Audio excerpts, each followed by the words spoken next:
Earnestness is the one noun that sums up Wonder Woman perfectly to me, and helps explain why it managed to connect with audiences when other recent superhero films or connected universe movies like The Mummy failed. Earnestness is not a word that is commonly used these days, but it is one of the biggest things that many modern films lack. They forget that there is honesty and nobility in being earnest. I don't feel the need to sing the praises of Wonder Woman too highly. Many others have already done that and more effectively than I can. But there are a few things that instantly stood out to me when I recently watched Wonder Woman that I realized worked, and worked very well. Upon my first and only viewing of the film thus far, my mind instantly jumped to the easiest movie to compare it to, Captain America: The First Avenger. In a lot of ways, Wonder Woman was very similar to Captain America's first cinematic outing. They both feature optimistic, albeit naive characters who are fighting bigger wars than the world wars that serve as backdrops to both films. Both movies also involve the hero organizing a team of special operatives to head into enemy territory to track down and destroy the villain's strongholds. But while both films are very similar in storytelling arcs, they are not equal in storytelling quality. While Wonder Woman didn't surpass The First Avenger on every storytelling point, it eclipsed it on some of the most crucial levels, and that's what I'm going to be discussing in this video. Now let me get this out of the way first and foremost. I love The First Avenger. While it's not my favorite entry in the Marvel Cinematic Universe, it's a solid movie in its own right. I own it, and I still rewatch it whenever I get the urge.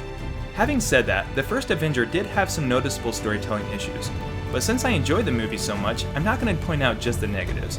I'm going to talk about a couple of things that Wonder Woman got right that The First Avenger lacked, and then I'm going to talk about a storytelling point that both films got exactly right. First and foremost, I'm going to go straight to the crux of the matter and point out The First Avenger's most fatal flaw: montages. It all starts when Captain America assembles his very first special operatives team, the Howling Commandos, after freeing a group of POWs from the clutches of the Red Skull. Once done, Cap sets off on a mission to destroy each and every one of Red Skull's strongholds and research facilities. This series of events is of course presented through a montage that quickly slides through a series of events showing Captain America and his team easily overcoming each and every obstacle put in their path. It's shown to us in epic slow-motion shots of Cap doing impossibly heroic feats, accompanied by little glimpses of well-choreographed fight sequences. While this may sound all well and good, when actually watching the movie, it does just the opposite of pulling you into the story. It's forcibly pushing us out.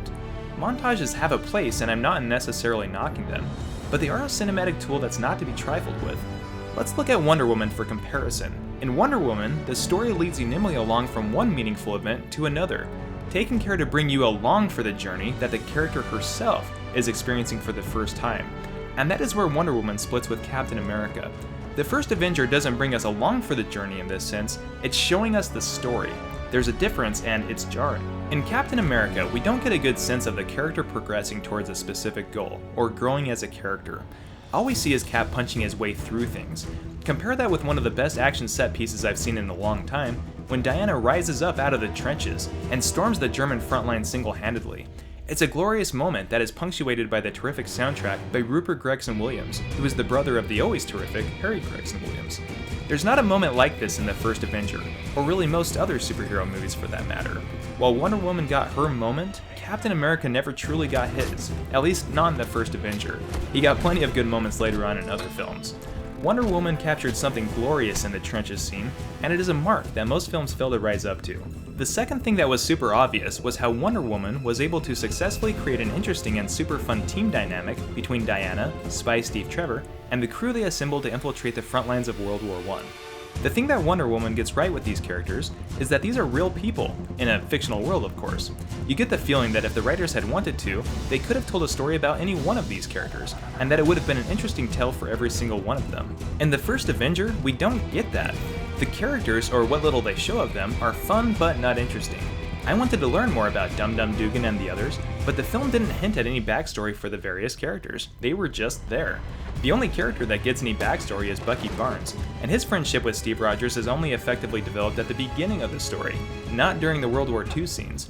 It's a shame because if the filmmakers would have focused on building out the characters in the Howling Commandos, it would have made the stakes so much greater for Captain America and his mission.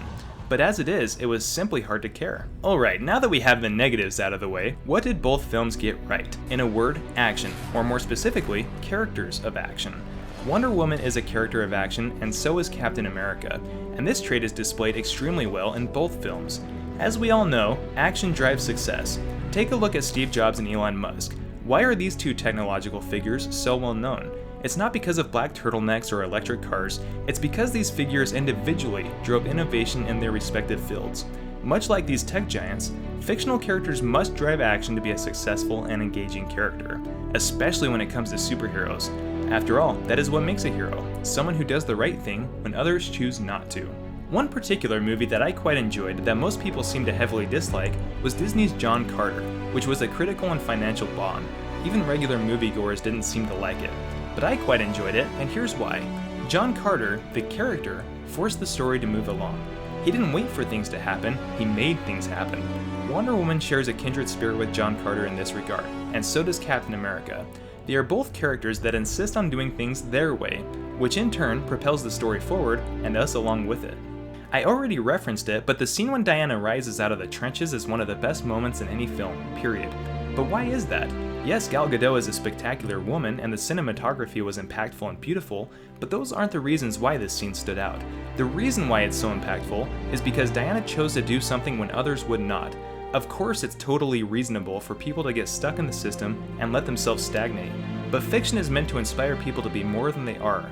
That is why this character moment was so beautiful.